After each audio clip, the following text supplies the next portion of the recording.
welcome again to another Echocalypse video! So, in this Hero Spotlight video, we'll be talking about Kiki and explaining all her skills and all of her mechanics with her gears and what we should have on her, because she's also featured in the banners right now and she's an upcoming unit, or she's in it. Her banner is only for 1 day left, so we'll be talking about her. I'm doing videos for all of the units, so I'll be explaining every single one of them.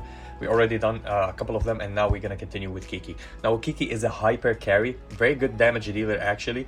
She has her ups, she has her downs. We'll be talking about everything and explaining her. Let's go straight up and talk about her really quick. Now, first of all, we're gonna talk about her artifice and when you start her up. So she gains crit rate, which is really good, hit rate, which is really good, two important factors for a carry actually, and crit damage. Perfect. Pierce, again, great because she goes through shields. More crit rate, more crit damage, and then block reduction, which is decreased block against the units, so she can have even more ways to apply damage, which is really perfect. Her starting up, if you start her up to 7 stars for her artifice, it's really important and it really helps you. As for a carry, these all what you need: hit rate, crit damage, pierce, and block reduction. Absolutely perfect. There's no problem with all of that. I wish every carry in the game has the same shenanigans. Now let's talk about her links.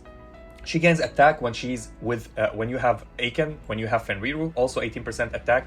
And when you have Shiyu, she gets resistance increased by 18%, which is really important. We're going to focus on that. Resistance, which means she doesn't take as much magical damage, which she allows her to reduce magical damage taken. And if you have Dina, she will have her HP increased, so she will have a more HP pulse. She can survive even better. Really good right now. The only thing that I find here, I wish that she had resistance upgrade and armor upgrade. Why is that? Because Kiki is, she gains resistance more than armor, so you can counter her with physical damage. If you have units that can deal physical damage, she takes almost all the physical damage, except if you build many armor on her with other buffs, with the Chimera, with your gears, because she has a lot of resistance, as we see in the link for her. So this is kind of a downfall for her, specifically because she also gives resistance to all the members of Team Eastrise, especially also because she's an Eastrise, so she gives herself 10% more resistance. She doesn't protect herself with armor, which means physical still deal a lot of damage. How to counter her? Counter her by physical damage. One of the options. This is not the only option. So she buffs attack also when she's not deployed to all members. Another buff for attack when she's on 6 stars. So 4 stars, 6 stars, you're gonna gain 20% of attack for every character. So let's talk about her passive. Her passive. So any unit that starts the battle with full rage, they become a little bit better. They go from a normal unit to a better unit, actually. So she starts the battle with full rage, so she uses her ultimate immediately. Now she has a condition here. She has 3 conditions actually, and these 3 conditions are the one to limit her and make her fall off a little bit. So this condition is she deals 20% more damage for the entire battle. Absolutely crazy. But if she drops below 95%, she will no longer have the passive at all. Now, of course, nobody will have her at 0, so 95 will not apply. We all probably are now at 6 augmentations, so we have her at, even free-to-play players, if you have her at 0 stars but augment 6, she's gonna unlock this tier 6. So she gains 30% more damage, and whenever she goes below 75%, she loses this, and she never gains it again. Now, the option of losing it and never gaining it again is the thing that makes her drop a little bit on her tier list, let's say. So if she goes again above 75% HP, she will not gain it again, and I hope that they fix her or do a rework for her in the future so she gain it again. And this is how she becomes even broken, if they make it like that. And now she's not broken actually. If she drops below 75%, she will never gain that 30% damage, which is absolutely insane. This 30% multiplies with her magical damage, with her buffs on her attack, on her ultimate. I'll be talking about this really soon. Now, people told me, like, how does she get countered? How do you drop her immediately to 75%? Like, there's a lot of ways. One of them, like having Aiken if she does her ultimate at the start of the battle, or if you have in front of her Griff and Griff does her auto attack with the true damage, she'll drop her below 75%. That's guaranteed. No matter what you do, you're gonna drop below 75% versus a very built Griff stacked on max HP. So this will not last for the entire battle. Now, her normal skill. Let's talk about her normal skill. So Kiki does 88% magical damage to a single row of enemies, and she deals additional 88% magical damage, which is double damage, so she deals it twice if they drop below 50%, which is really good. She's a finisher, she does that. Now, pre the release of Chiraha, this was decent, was okay. We can do that, we can work with that. But now with the release of Chiraha, she will get them to 60% HP, it will no longer apply, and she will lose this passive on her auto attack, which is really helpful in many situations, specifically if you get her to 4 stars. So it will be 129% when she auto attack, double damage. It means you're gonna do 250% almost, or 60% of damage, magical damage to your enemies, which is not the case because Shiraha get them to 60% HP. And if you kill somebody with her ultimate, we'll be talking about that. Also, Shiraha counter that because she brings them back to life and to 30% HP, and they can be healed, they can be having shields or whatever, and they can sustain, which is really shut down a lot of her things. Plus, if you have somebody like Dina, I'll be talking about this next on her ultimate. So her ultimate, she deals 250% almost of magic damage to random row of enemies, and when she is at full HP, this skill deals additional damage equal to 150% of her attack. So additional magical attack of 150% of her attack if she is at full HP. Now, this is the problem that we're talking about. She's also having a condition. So one condition, she needs to be above 75%. Another condition, the enemies need to be 50%.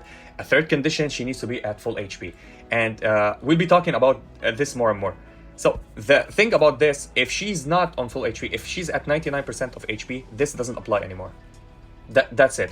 That's the downfall of this skill, which is her ultimate, which is absolutely crazy. The ultimate is 250% at 0 stars, which is really, really great. And 150% of her attack. So you need to build her on attack set and stack her on attack more and more, because she gains the crit rate and crit damage on her own. You can build her on crit rate and crit damage, but the most important thing is attack and hit rate on her, specifically attack and hit rate. So let's talk about her going to 3 stars. At 3 stars, the first time this skill is cast, she deals additional magic damage equal to 150%. So she deals almost 300% damage, magical damage at 3 stars, and almost 200% of magic damage if she's full HP. Plus the first time that she uses, only the first time that she... another strictly condition, which is only one time that she can use that. The first time that she casts this skill, the additional damage of the magical damage is 150%, which I find all of these restrictions on her makes her go a little bit kinda lower than all the other carries that they sustain, and they just keep growing and growing and scaling up and up while she scales down and scales down. So instead of scaling up, she scales down, which this is why if you check my tier list, I always put her on A tier list, B tier list. Actually, I'm complimenting her when putting her on A tier list for people not to get really sad and upset because they built her. But if I want to be brutally honest with you, she's one of the carries that really downscales and falls off really quick. So you need to keep that in mind, that if you build her, she's for a rush team. So she's for a team that you one-shot a row, one-shot another row, one-shot the third row, and that's it. You don't play healers, you play only buffers, only throughout immunities and stuff like that. But Shiraha came here and countered her really hard. She counters anything, Shiraha, that kills units, but she counters her really hard because of all of her skills and mechanics. So at 5 stars, I think, no, we talked about it. At 7 stars, it goes to 300%, and the skill has an additional 30% additional attack. Why 30% is really important here at 7 stars? Because she has 350% of magic damage, plus when her HP is full, she does 260% damage, and the first time she does another 300 damage. That's almost 1,000 damage, let's say, in calculations, but it's not 1,000 damage. It's almost 1,700 damage because of the 30% attack, because of the damage buff that she gains, which we talked about if she doesn't go below 50% HP, or if she doesn't go below 75% HP. So this is really important when you get her to 7 stars, and the positioning always I say that if you're playing her on your squad, on your main lineup, her positioning is very wrong to play her in the back line. You need to always play her in the starting front line, specifically if you're higher on power than your enemy, so you have the first move, then she's gonna start and hit everybody else in the front. If you do her lower than this, she will not be that impactful to the lineup, because she will take damage if you play her here and play Aiken in the start. So let's change this. Some people plays her like this or here, which is absolutely wrong. When you're playing Kiki and you have her on your lineup, she's the first one. She's the opener, she's the starter. She starts, you want to take advantage of her full HP, you want to take advantage of her ultimate for the first skill, first time that she uses it, when she's at above 75%, and when she's full HP. She have conditions. She needs to be above 75%, she needs to be full HP, she needs to get them to below 50% so she can apply the more damage that she has. And this is the problem with her. This is the problem where I say she's one of my favorite characters actually, because of her skill. I like one-shot teams, but because she falls off, this is why I'll be honest with you and tell you she's not one of the best carries. She's not even one of the top carries in the game. But she provides a lot of damage if you can sustain her and keep her at max HP and keep her untouched all the time with having Vivi, Pan on the lineup, specifically strictly defensive lineup with shields. So she can start from the start of the battle and deals that much of damage. So what to play gears with Kiki? Kiki, you need the attack set, of course, you need to play the attack set, and you need to play attack and you need to play Pierce, or attack and hit rate. So hit rate is super important on Kiki so she doesn't miss attacks. Crit rate, crit damage, of course they're good, they're helpful because she's gonna crit her massive damage. She doesn't need a damage buff, she already has a lot of damage. She needs the hit rate, plus she needs Pierce. If you can get her with Pierce, anything that I have Pierce on, Pierce, this one, you need Pierce. The more Pierce that she has, the more damage that she applies, and she goes through block and immunities. This is what you need to build her on. Now, one more thing in the complex for Kiki, in the leisure center, which is her, I think here she is, no, here. Kiki. Her skill gives her lifesteal, which makes her more sustainable. Now, it goes up to 20% if you get her to level 60. It means 30 hearts here, 30 hearts here, and this will be maximum activated.